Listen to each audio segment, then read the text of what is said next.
ॐ तन्नो मित्रः शं वरुणः तन्नो भवत्वर्यमा शन्न इन्द्रो बृहस्पतिः शन्नो विष्णुरुक्रमः नमो ब्रह्मणे नमस्ते वायो त्वमेव प्रत्यक्षं ब्रह्मासि त्वमेव प्रत्यक्षं ब्रह्म वदिष्यामि ऋतं वदिष्यामि सत्यं वदिष्यामि तन्मामवतु तद्वक्तारमवतु अवतु माम् अवतु वक्तारम् ॐ शान्तिः शान्तिः हरिः ॐ श्रीगुरुभ्यो नमः हरिः ॐ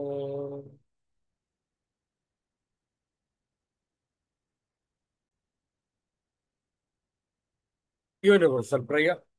Let's stand this together. O hidden life, vibrant in every atom. O hidden light, shining in every creature. O hidden love, embracing all in oneness. May each who feels himself as one with thee, no, he is also one with every other. Om Shanti, Shanti, Shanti.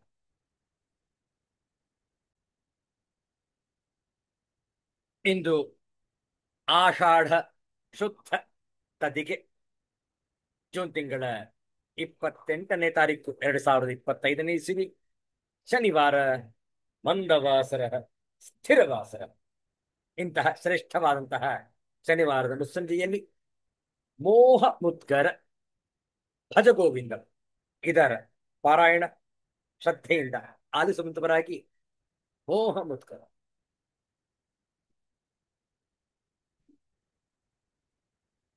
भज गोविन्दं भज गोविन्दं गोविन्दं भज मूढमते सम्प्राप्ते सन्निहिते काले नहि नहि रक्षति ढुक्करणे गूढजहि अनागमतृष्णाम् कुरु सद्बुद्धिं मनसि वितृष्णाम् यल्लभसे निज कर्मोपात्तम् वित्तन्ते न विनोदय चित्तम् तारीस्तनपरनाभिदेशम् दृष्ट्वा मागामोहावेशम् एतन्मां सवसादिविकारं मनसि विचिन्तय वारं वारम् अलिनीदलगतजलमतितरलं तद्वज्जीवितमतिशयचपलं विद्धि व्याध्यभिमानग्रस्तं लोकं शोकहतं च समस्तं यावद्वित्तोपार्जनसत्त्वः तावन्निज परिवारो रत्नः पश्चाज्जीवति चर्चरतेः वार्तां कोऽपि न पृच्छति गेः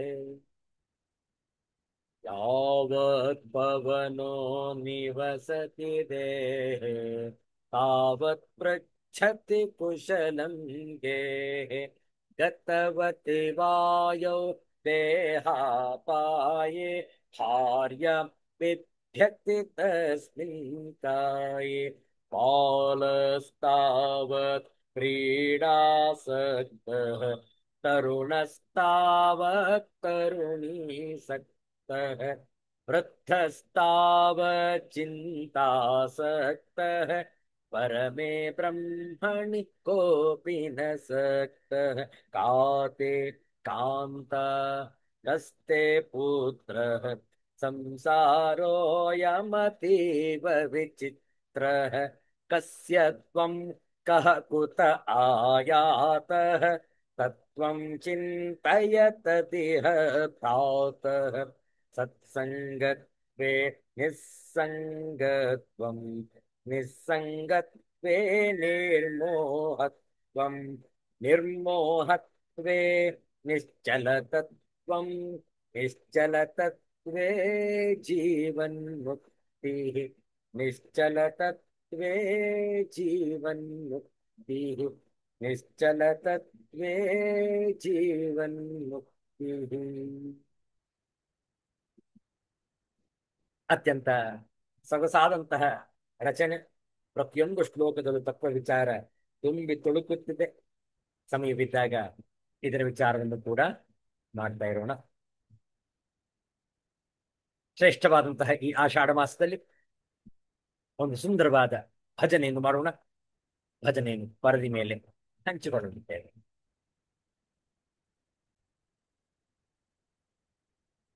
ರಾಮಕೃಷ್ಣ ಭಜನ್ ಹೇಳಿಕೊಡ್ತೇವೆ, ಪುನರಾವರ್ತಿಸಬಹುದು. ರಾಮಸ್ವರೂಪ ಕೃಷ್ಣ ಸ್ವರೂಪ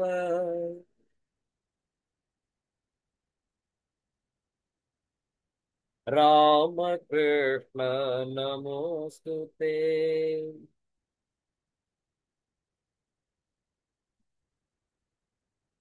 सकल स्वरूप शांत स्वरूप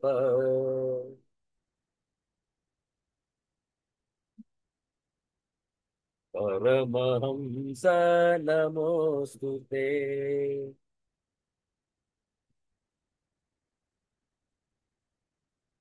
दीन रक्षक दीन पोषक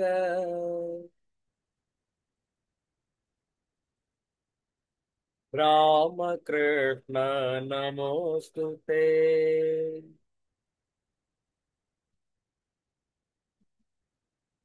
पतित पावन पावन नाम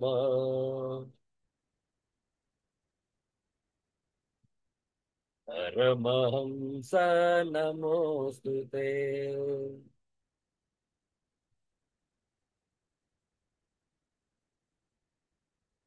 भगवत स्वरूप भासुर तेज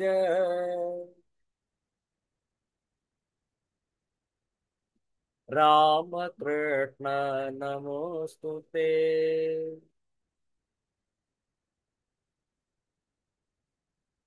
पाप विनाश पावन चरित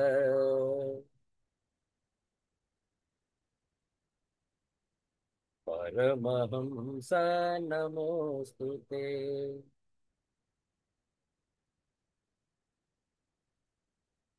नीरजलोचन निर्मलकाय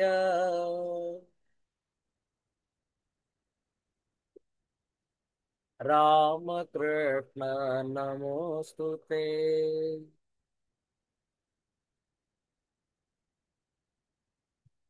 पतित पावन पावन नाम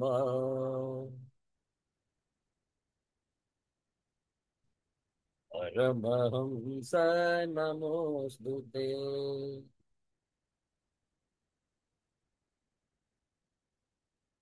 राम स्वरूप कृष्ण स्वरूप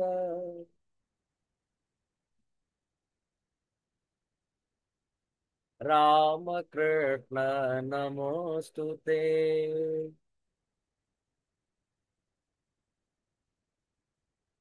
सकल स्वरूप शांत स्वरूप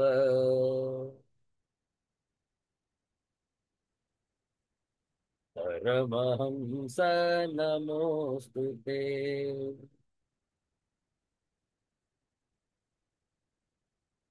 दीन रक्षक दीन पोषक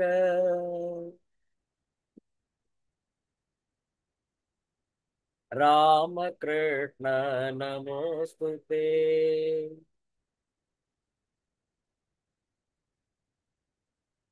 दिव्य स्वरूप दीन बांधव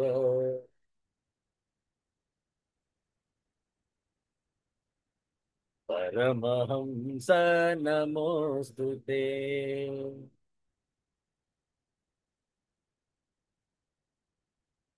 रामस्वरूप कृष्णस्वरूप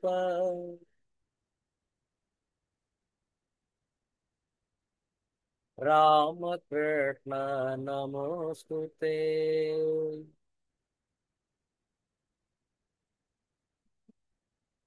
सकल स्वरूप शांत स्वरूप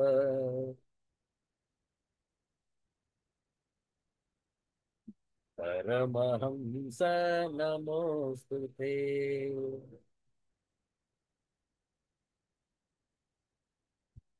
परमहंस नमोऽस्तु ते।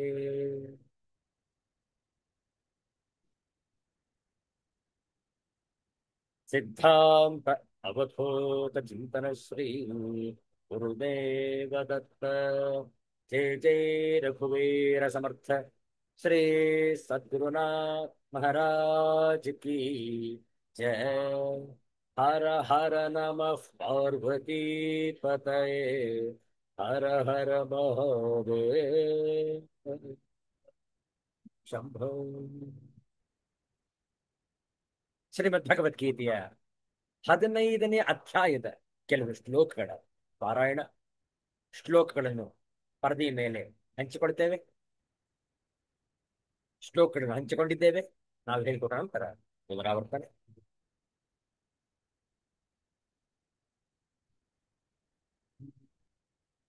ಓಂ ಶ್ರೀ ಪರಮಾತ್ಮನೇ ನಮಃ.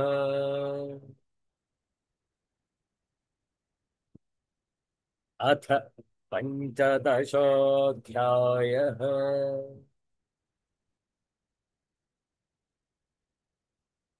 श्रीभगवानुवाच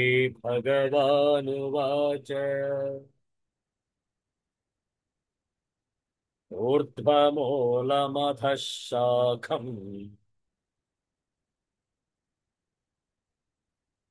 अश्वत्थं प्राहुरव्ययम् छन्दांसि यस्य पर्णानि यस्तं वेद स वेदवित्।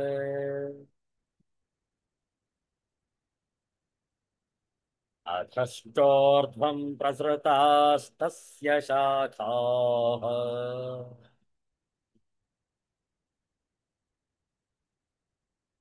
गुणः प्रवृद्धा विषयः प्रवादाः।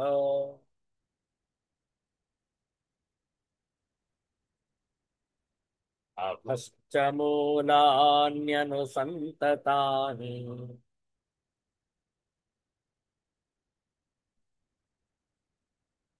कर्मानुबन्धीनि मनुष्यलोके।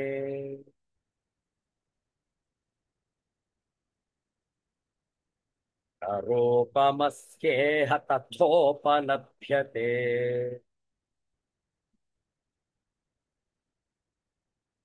नान्तो न चादिर्न च सम्प्रतिष्ठा।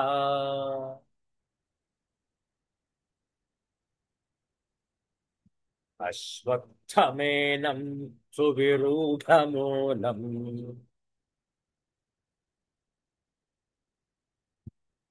असङ्गशस्त्रेण दृढेन छित्त्वा।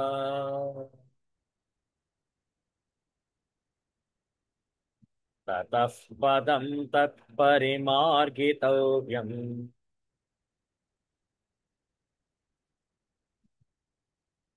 यस्मिन् गता न निवर्तन्ते भूयः।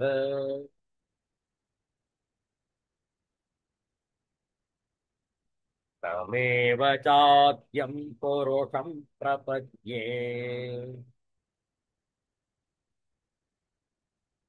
यतः प्रवृत्तिः प्रसृता पुराणी।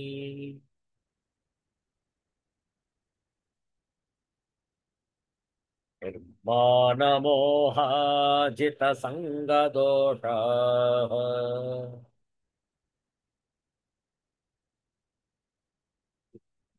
ಅಧ್ಯಾತ್ಮ ನಿತ್ಯ ವಿನಿವೃತ್ತ ಕಾಮಾಹ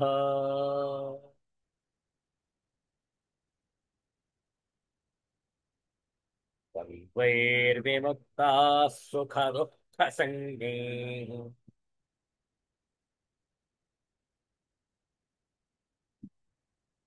ಗಚ್ಚಂತ್ಯ ಮೂಢಾಃ ಪರಮವ್ಯಯಂ ತತ್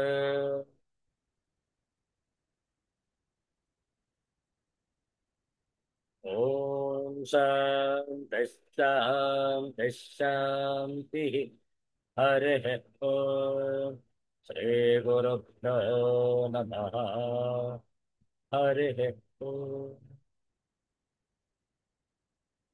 ಪುರುಷೋತ್ತಮ ಯೋಗದ ಭಗವದ್ಗೀತೆಯ 15ನೇ ಅಧ್ಯಾಯದ ಮೊದಲ ಶ್ಲೋಕವನ್ನು ಚರ್ಚೆ ಮಾಡ್ತಾ ಇದ್ದೇವೆ. ಅತ್ಯಂತ ಗಹನವಾದಂತಹ ವಿಚಾರ. ದೃಷ್ಟಾಂತವನ್ನು ಕೊಡುವಾಗ ವೃಕ್ಷವು ಕೆಳಮುಖವಾಗಿದೆ ಎಂದು ಕೊಡಲಾಗಿದೆ. ಇದು ಕೇವಲ ಕಾಲ್ಪನಿಕ ಹಾಗೂ ಸಾಂಕೇತಿಕವಾದಂತಹ ಒಂದು ಅಶ್ವತ್ಥ ವೃಕ್ಷ.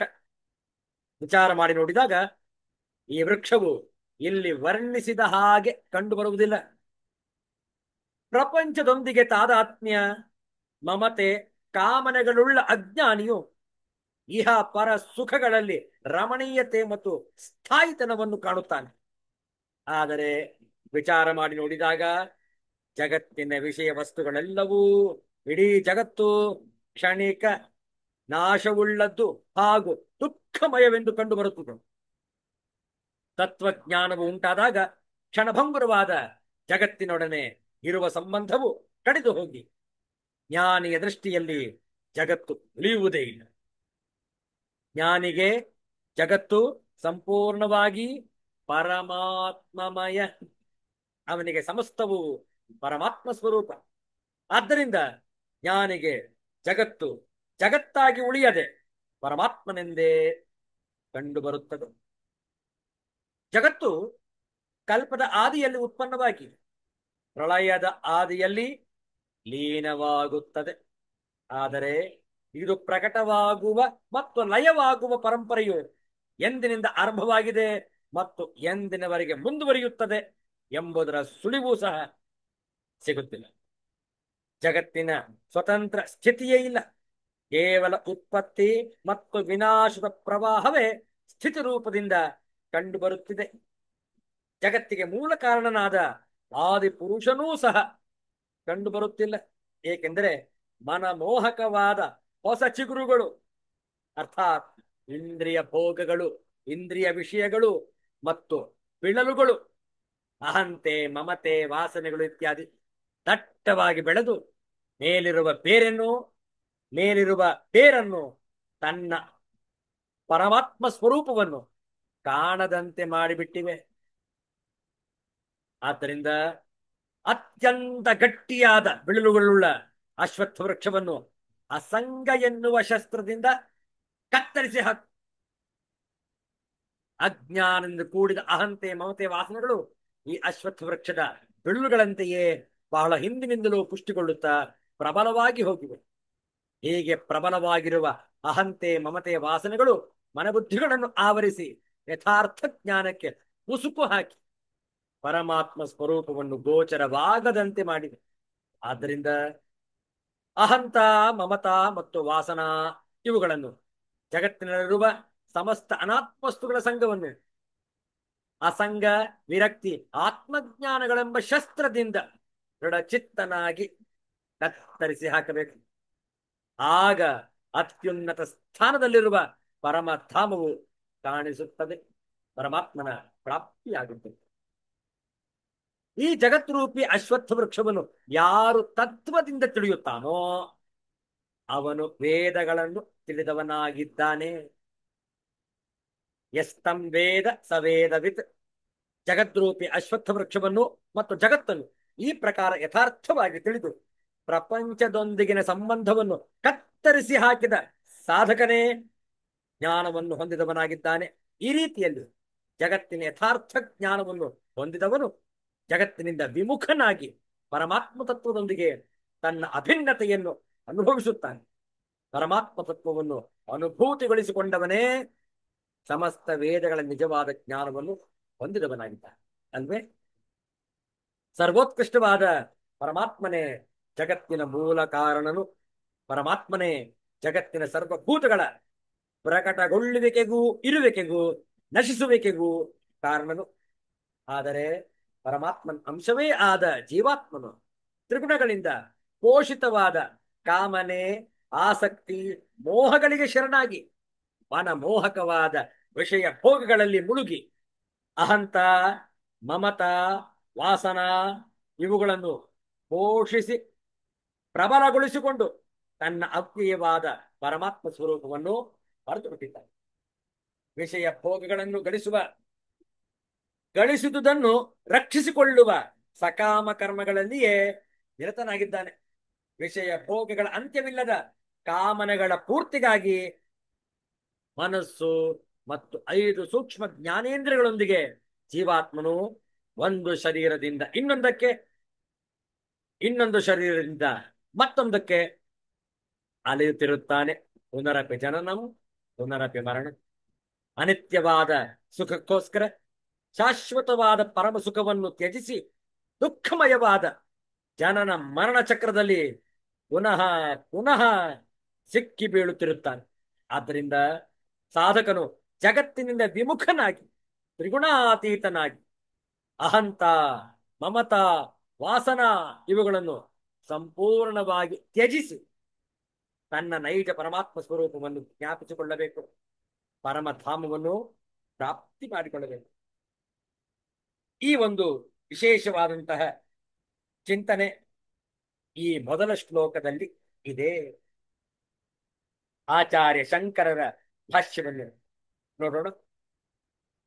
ಪ್ರಥಮ ಶ್ಲೋಕ ಪುರುಷೋತ್ತಮ ಯೋಗ, ಶ್ರೀಮದ್ ಭಗವದ್ಗೀತೆಯ 15ನೇ ಅಧ್ಯಾಯ. ಊರ್ಧ್ವಮೂಲಂ ಕಾಲತಃ ಸೂಕ್ಷ್ಮತ್ವಾತ್ ಕಾರಣತ್ವಾತ್ ನಿತ್ಯತ್ವಾತ್ ಮಹತ್ವಾಚ್ಚ ಊರ್ಧ್ವಂ ಉಚ್ಯತೆ. ಬ್ರಹ್ಮ ಅವ್ಯಕ್ತ ಮಾಯಾಶಕ್ತಿಮತ್ ತತ್ಮೂಲಂ ಅಸ್ಯ ಇತಿ ಸೋಯಂ ಸಂಸಾರ ವೃಕ್ಷಃ ಊರ್ಧ್ವಮೂಲಃ. ಶ್ರುತೇಶ್ಚ ಊರ್ಧ್ವಮೂಲೋ ವಾಕ್ಯ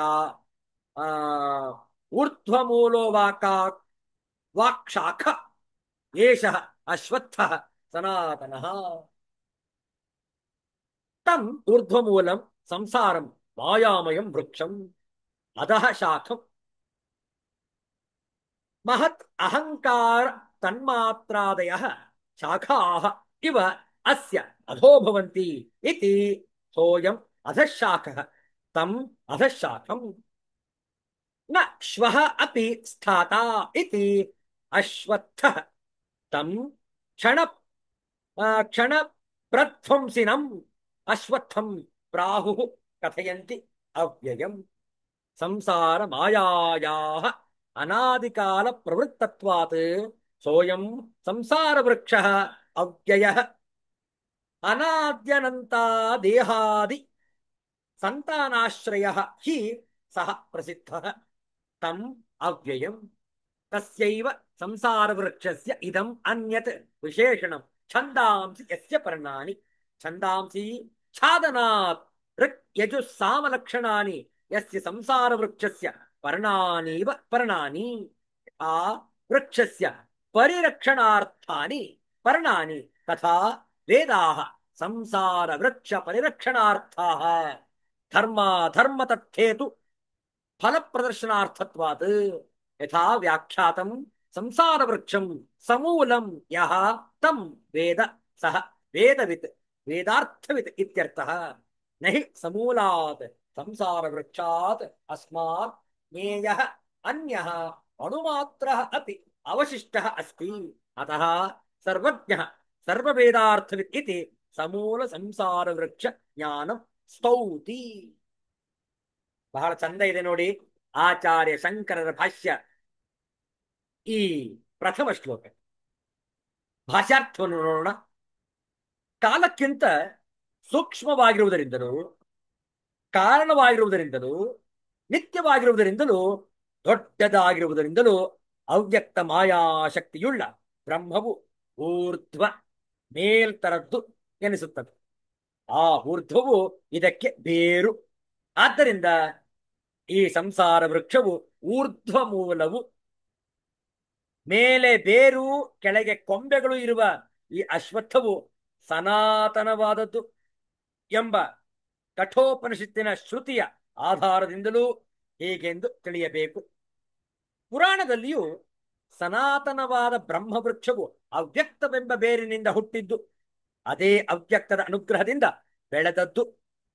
ಅದರ ಬುಡವು ಬುದ್ಧಿಯು, ಇಂದ್ರಿಯಗಳ ಗುಣಿಗಳೇ ಅದರ ಪೊಟರೆಗಳು, ಮಹಾಭೂತಗಳೇ ರೆಂಬೆಗಳು, ವಿಷಯಗಳೇ ಎಲೆಗಳು, ಧರ್ಮಗಳು ಅದರ ಉತ್ತಮವಾದ ಹೂಗಳು, ಸುಖ ದುಃಖಗಳೇ ಅದರಲ್ಲಿ ಬಿಡುವ ಹಣ್ಣುಗಳು. ಇದು ಸಮಸ್ತ ಪ್ರಾಣಿಗಳಿಗೂ ಜೀವನಕ್ಕೆ ಆಸರೆಯಾಗಿರುವುದು. ಈ ಬ್ರಹ್ಮವನದಲ್ಲಿ ಬ್ರಹ್ಮವು ಯಾವಾಗಲೂ ಸಂಚರಿಸುತ್ತಿರುವುದು. ಇದನ್ನು ಜ್ಞಾನವೆಂಬ ಬಲವಾದ ಖಡ್ಗದಿಂದ ಕಡಿದು ಸೀಳಿ ಆತ್ಮರತಿಯನ್ನು ಹೊಂದಿದರೆ ಮತ್ತೆ ಅಲ್ಲಿಂದ ಹಿಂದಿರುಗುವುದಿಲ್ಲ ಎಂದು ಮುಂತಾಗಿ ಪುರಾಣದಲ್ಲಿ ಹೇಳಿರುತ್ತದೆ. ಈ ಊರ್ಧ್ವ ಮೂಲವಾದ ಸಂಸಾರವೆಂಬ ಮಾಯಾಮಯವಾದ ವೃಕ್ಷವು ಅಧಃ ಶಾಖವು. ಮಹತ್ತು, ಅಹಂಕಾರ, ತನ್ಮಾತ್ರೆಗಳು ಮುಂತಾದವು ಇದರ ಕೊಂಬೆಗಳಂತೆ ಕೆಳಗಡೆ ಇರುವುದರಿಂದ ಇದು ಅಧಃಶಾಖವು. ಆ ಅಧಃಶಾಖವಾದ ಮರವನ್ನು ಎಂದರ್ಥ. ಇದು ನಾಳೆಗೆ ಕೂಡ ನಿಲ್ಲದು.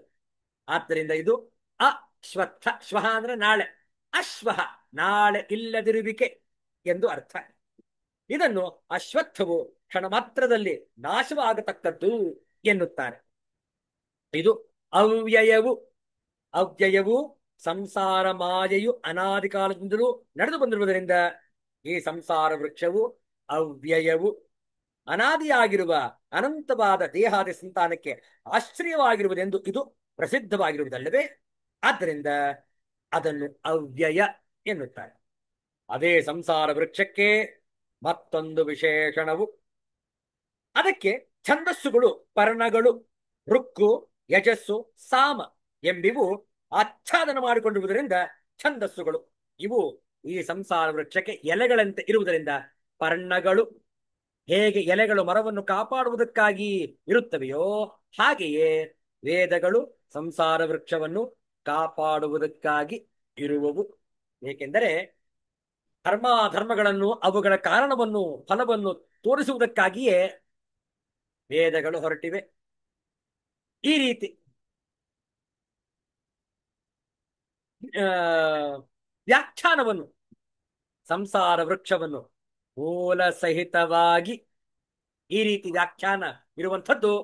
ಸಂಸಾರ ವೃಕ್ಷವನ್ನು ಮೂಲ ಸಹಿತವಾಗಿ ಯಾವನು ಅರಿತುಕೊಂಡಿರುವನೋ ಅವನು ವೇದವನ್ನು ಬಲ್ಲವನು. ಈ ರೀತಿ ವಿವರಿಸಿರುವಂತಹ ಈ ಸಂಸಾರ ವೃಕ್ಷವನ್ನು ಮೂಲವಾಗಿ ಯಾರು ಅರಿತುಕೊಂಡಿರುತ್ತಾನೋ ಅವನೇ ವೇದವನ್ನು ತಿಳಿದುಕೊಂಡಿದ್ದಾನೆ, ವೇದಾರ್ಥವನ್ನು ಬಲ್ಲವನು ಎಂದರ್ಥ. ಏಕೆಂದರೆ ಮೂಲದಿಂದ ಒಡಗೂಡಿದ ಈ ಸಂಸಾರ ವೃಕ್ಷಕ್ಕಿಂತ ಬೇರೆಯಾಗಿ ಅರಿತುಕೊಳ್ಳಬೇಕಾದದ್ದು ಏನು ಇರುವುದಿಲ್ಲ. ಆದ್ದರಿಂದ ಅವನೇ ಸರ್ವಜ್ಞನು, ಸರ್ವ ವೇದಾರ್ಥವನ್ನು ಬಲ್ಲವನು ಎಂದು ಸಮೂಲ ಸಂಸಾರ ವೃಕ್ಷದ ಜ್ಞಾನವನ್ನು ಹೊಗಳಿರುತ್ತಾನೆ. ಇದು ಪ್ರಥಮ ಶ್ಲೋಕದ ಶಾಂಕರ ಭಾಷ್ಯ. ಇನ್ನು ಎರಡನೆಯ ಶ್ಲೋಕದ ಶಾಂಕರ ಭಾಷ್ಯವನ್ನು ಮತ್ತೆ ನಾವು ನಾಳೆ ಭೇಟಿ ಮಾಡಿದಾಗ ಮುಂದುವರಿಸೋಣ. ಇಲ್ಲಿಗೆ ಇಂದಿನ ಸತ್ಸಂಗವನ್ನು ಶಾಂತಿ ಮಂತ್ರದೊಂದಿಗೆ ಸಂಪನ್ನಗೊಳಿಸೋಣ. ಓಂ ಸರ್ವೇಷಾಂ ಸ್ವಸ್ತಿ ಭವತು, ಸರ್ವೇಷಾಂ ಶಾಂತಿರ್ಭವತು, ಸರ್ವೇಷಾಂ ಪೂರ್ಣಂ ಭವತು, ಸರ್ವೇಷಾಂ ಮಂಗಳಂ ಭವತು. ಓಂ ಶಾಂತಿ ಶಾಂತಿ ಶಾಂತಿ. ಹರಿ ಓಂ. ಶ್ರೀ ಗುರುಭ್ಯೋ ನಮಃ. ಹರಿ ಓಂ. ಎಲ್ಲರಿಗೂ ಕುಳಿತಾಗಲಿ. ಎಲ್ಲರಿಗೂ ಶುಭವಾಗಲಿ. ಜೈ ಶ್ರೀ ಗುರುದೇವ.